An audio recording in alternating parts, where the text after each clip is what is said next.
Olá, alunos da Escola Tuiuti, tudo bem com vocês? Professor Wagner Chaves, de Geografia, trazendo mais uma aula.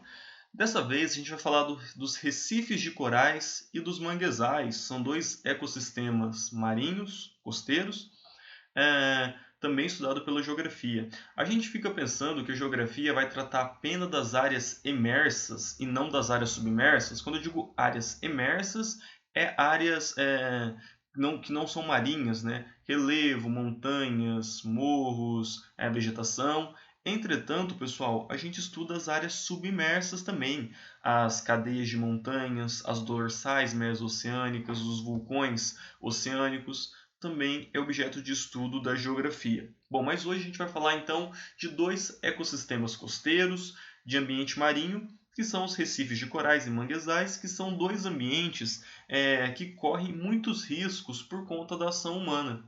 Tá? Vamos observar cada um deles. Primeiro, pessoal, eles são ecossistemas extremamente frágeis, porque para a sobrevivência deles é necessário um equilíbrio constante de alguns elementos da natureza. Tá? Então, a gente, em terra, consegue impactar o meio do oceano.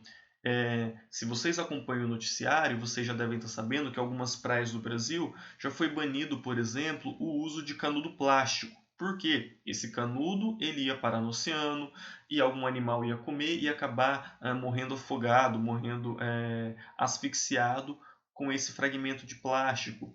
Ou de ilhas no oceano que, por conta das correntes marítimas que passam por lá, que convergem para essa área, acabam levando toneladas e toneladas de lixo para essas ilhas. Ou, por exemplo, um esgoto não tratado que acaba caindo no oceano, ou recentemente aqui no Brasil, manchas de óleo que nós ainda não sabemos de onde que veio, se foi de algum petroleiro, de algum vazamento natural, a gente não sabe ainda, mas é ação do homem interferindo nesse meio ambiente, tá? Até nas áreas mais remotas que a gente possa imaginar. Tá? Então, falando um pouco dos recifes de corais. Os recifes, pessoal, é uma espécie de moradia, de casa para algumas espécies de peixe, de algas, de micro-organismos marinhos. Tá bom?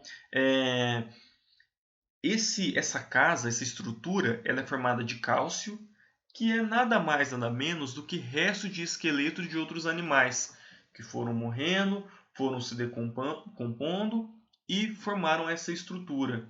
Só lembrando que nós temos uma rocha, o calcário, que é formado também de cálcio. Essa rocha é formada do que? Restos de animais mortos, tá bom?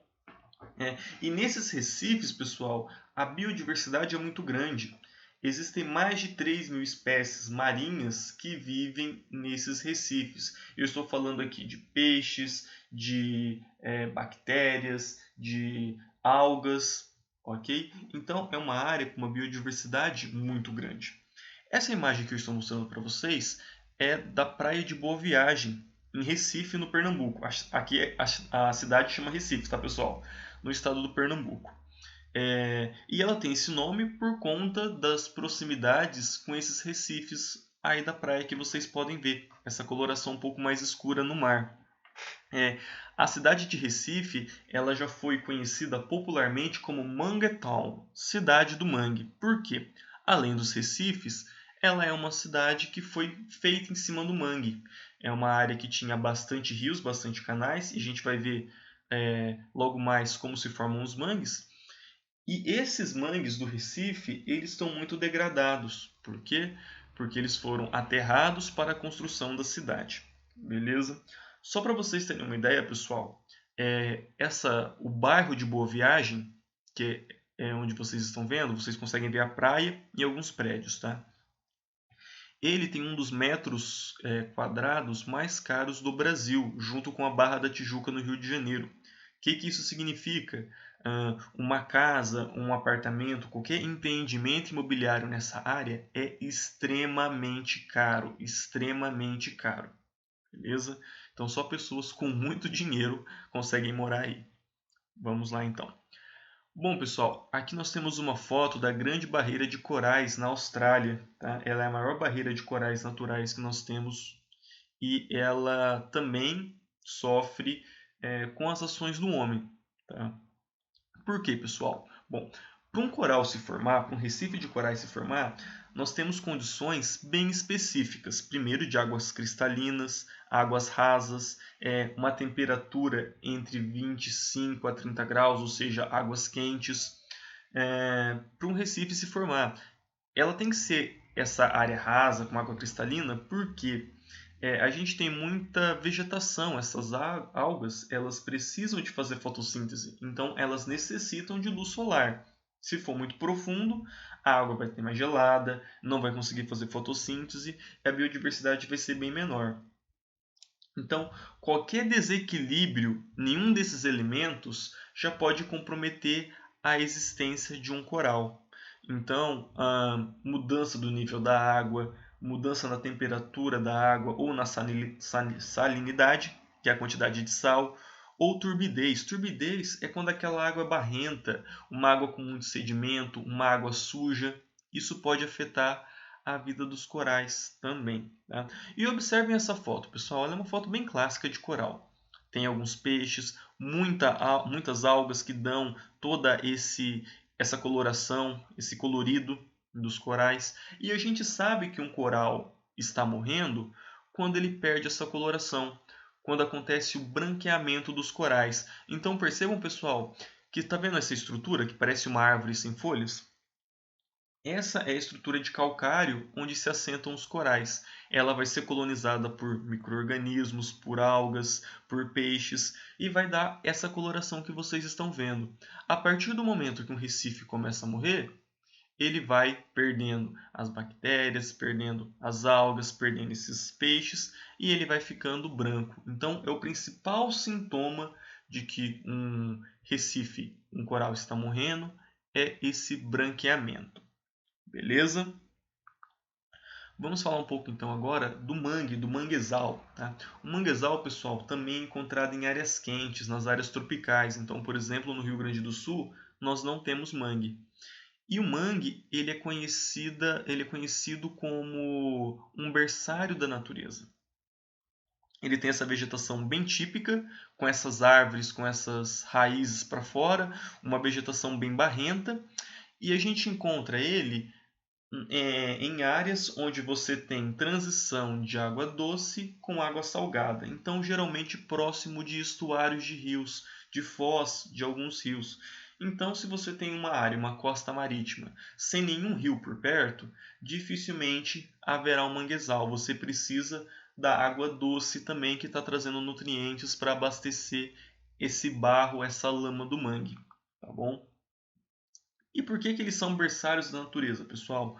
Muitas espécies depositam seus ovos ou têm o seu período de reprodução nas áreas de mangue. Então, ele é um repositório da natureza, repositório, por exemplo, de crustáceos, caranguejos. Eles todos se reproduzem no manguezal. Tem muitas espécies que vai até o mangue, se reproduzem e depois voltam para alto mar. Então, é um repositório dessas espécies também. Então, quando a gente fala que o mangue está sendo afetado, que o mangue está diminuindo, que o mangue está sendo poluído, a gente vai ter um desequilíbrio de algumas espécies que têm o início da sua vida lá no mangue. E como que o ser humano interfere no mangue? Com a poluição, jogando lixo, com a ausência de saneamento e a deposição de esgoto, aterrando o mangue para você fazer casa. Você simplesmente joga terra no mangue para fazer casa. O que acontece, pessoal? Nesses casos, em muitos lugares onde o mangue foi aterrado e foi aterrado de forma mal feita, você não tem estrutura para casa. A estrutura dessa construção é o quê? É barro, é mangue. Acontece, por exemplo, prédios tortos, construções desabando, por conta que essas construções não vai ter uma fundação feita corretamente. Tá?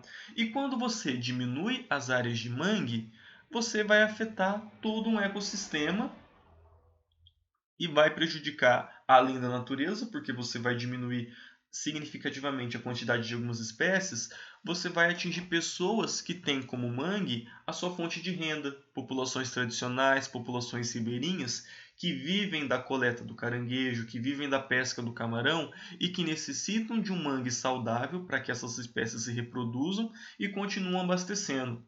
Então, consequências diretas do homem poluindo o mangue, diminuição de algumas espécies, colocar em risco alguns estilos de vida tradicional, encarecimento de alguns gêneros de vida. Então, por exemplo, para nós que moramos em Maringá, estamos longe do litoral, não é muito comum para a gente comer caranguejo ou comer camarão, mas para populações tradicionais que moram nessas regiões, o camarão e o caranguejo é a comida cotidiana, é o arroz e feijão deles. Você diminuindo as áreas de mangue, você eventualmente diminui também a quantidade de comida que essas pessoas vão poder retirar desse local. Beleza, pessoal? Eu vou ficando por aqui. Peço que vocês fiquem em casa, que vocês lavem a mão frequentemente. Qualquer dúvida é só ir procurar nos canais de comunicação da Escola Tuiuti, pelo Sistema Delta, ou pela plataforma Plural, ou pelo e-mail que eu estou disponibilizando para vocês agora, prof.wagnerchaves@gmail.com, para vocês entrarem em contato comigo para qualquer dúvida, para enviar tarefas, beleza? Um abraço e até mais!